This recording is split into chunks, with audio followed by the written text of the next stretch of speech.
Hello friend, अस्सलाम वालेकुम। ये देखिए, ये हमने बना लिया घर में यमी यमी से चिप्स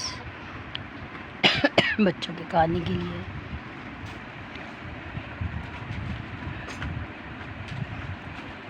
ये हमने तड़े थोड़े से पापड़।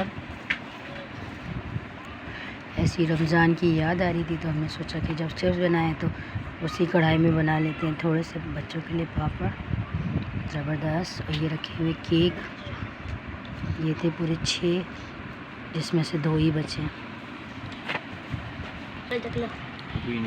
और ये रखी हुई यहाँ पे हमारी चाय, यहाँ रखा हुआ है ये हमारा चाट मसाला, और ये रखा हुआ है केचप। हम करते हैं अब इसको एंजॉय। ये देखिए फ्रेंड्स, बहुत सारे चिप्स हैं।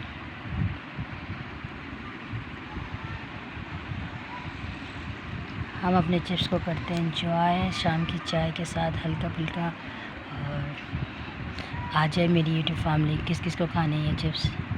हम लोगों की ये पापड़, है, ये केक है, वहाँ पर चाय है, और ये चिप्स है, और यहाँ पर पार्टी हो रही है।